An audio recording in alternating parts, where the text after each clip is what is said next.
So when you threaten of protests and strikes, and you actually show them, like the Vegas drivers, right, which I'm extremely proud of, the Vegas driver gang over there, hardcore, right? They went and protested multiple times, and then they said, you know what, Super Bowl is on the cards. We can easily shut down everything Super Bowl. And this is what Uber and Lyft are paying attention to, and us with our threats of protests and following through changes their offers. It really does change their offer, and watch them change the offers because it's already going viral. I mean, everybody's jumping in on February the 14th protesting. Watch them actually up the game. So if anything good comes out of this, right, it's that if we do protest on a big day, they take notice on social media, and then they quickly change their tune, as they should be. So Uber announces surcharge for Super Bowl Sunday in Las Vegas, 100% to go to drivers. Now that all sounds very glamorous. Drivers will quickly, if drivers don't want to protest on Super Bowl, and they think, okay, well, let me see, what do they offer? They're going to go out there for an hour and quickly figure out if that equates to money, or is it just another headline to distract. Because I'll tell you something, they are afraid of February the 14th, of that global protest, and it's going to cost them millions upon millions of dollars, because people are going to either shut off the apps, or they're just going to keep the apps on and not take the trips. But the threats of drivers striking, protesting on Super Bowl Sunday, San Francisco 49ers against the Kansas City Chiefs, right? In Vegas, it's real. So they're upping the game here. Uber announced Tuesday it would be implementing a surcharge on trips. What type of surcharge, we don't know, that start or end at Allegiant Stadium during the Super Bowl. The company also said 100% of that surcharge will go to drivers. Given the number of people expected to attend Super Bowl, Uber riders are likely to see higher prices and longer wait times during peak demand times and after the game and other events are over. Now, at the Beyonce concert, the drivers shut them down. Screw this, right? Protest. And Uber paid notice. So they don't want another embarrassment in the Las Vegas media, because the last round, what the drivers correctly did to the companies, embarrassed them, didn't go down too well. So to counter this, they are making better offers.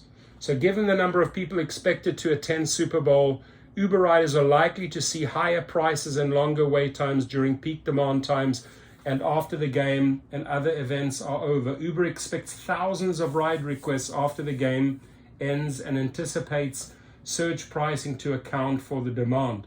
According to a release from Uber on Super Bowl Sunday in 2023, drivers in Glendale, Arizona earned 33% more per hour compared to previous Sundays. See how they put this press release out? They are afraid. This is a sign, my friends, that whatever the Vegas drivers have done so far, protest-wise, in Vegas has been working. They are paying attention to you. You have embarrassed them in the media, which you've done a great job of. And now they're like, shit, we don't want to get caught with our panties down again. So let's counter this with some decent offers. This year in Vegas, Uber is adding a $10 surcharge on drop-offs at the Super Bowl's designated drop-off zone on West Mesa Vista Avenue from 12 p.m. to 4 p.m. on game day, and a $25 surcharge on pickups from the designated pickup zone in the Delano Hotel parking garage from 5:30 p.m. to 10:30 p.m. The company said that 100% of those game day surcharges at the stadium will go to drivers. So there we know the numbers, $10 to $25.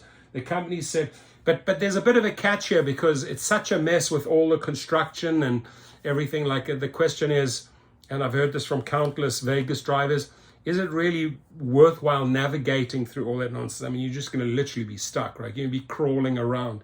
Is that $10 and $25 worth the drive, worth the pickup, worth the drop-off? So the company said that 100% of the game day surcharges at the stadium will go to the drivers. The company said it worked closely with organizing casino operators to create designated pickup and drop-off points and road closures within the Uber app. Special signage and extra staff will be in place around the stadium and at the post-game pickup zone. Now, I've met several times with Vegas drivers, got a lot of friends out there. I did go with a little bit of a film crew, and I think I made over 300 videos in Vegas. It's in one of my other rideshare channels, and was one of the top recruiters for at least 2-3 years in that city. I recruited countless Vegas drivers. Some of them still drive today. Uber also partnered with the Harry Reid International Airport in an attempt to minimize congestion and more efficiently connect riders and drivers by enabling rematch technology. Using rematch, a driver who drops off a rider at the airport can immediately pick up a new passenger in the designated Uber area, allowing one car to serve 2 trips without having to leave the airport. Additionally, Uber Eats will have an immersive market experience at the Super Bowl experience at the Mandalay Bay South Convention Center. Visitors will walk through a Super Bowl themed grocery store and use the Uber Eats app to place orders. The Get Almost Anything shop will be open on Wednesday, Thursday, and Friday from 3 p.m. till 10 p.m. and Saturday 10 a.m. to 10 p.m. You'll also see the Jennifer Aniston and 2 of the people from the Friends series are making an Uber Eats ad that is going to be airing on Super Bowl Sunday. Really like Jennifer Aniston up to this point where she actually is creating an ad for the devil. Really, you're making ads for Uber Eats? Seriously, Jennifer Aniston? You need the money? You've got enough money. Lyft, another prominent rideshare company, recently told 8 News Now that it will not be implementing an additional charge or surcharge around the Strip or Allegiant Stadium for the big game. So Lyft is probably going to lose a lot of business there. I honestly don't think they have the money to throw at drivers right now. The Taxi Cab Authority announced a surcharge from Feb 9 to Feb 12 with an additional $10 fee on every trip originating or terminating around the Strip corridor. So I'm glad to see at least that the taxi industry is also getting involved in incentivizing their drivers. But Uber's biggest threat here is that there's a big chance that the drivers will protest at the Super Bowl. These are the countermeasures. We will see what they come up with as February the 14th comes closer. I can imagine that next week, 7 days before the big global protest, they will be running promotions. I do believe they are pretty afraid of what we set in motion 2 months ago, building the hype up to February the 14th. February the 14th, ladies and gentlemen, no love, no roses for any of the gig companies. Be safe out there.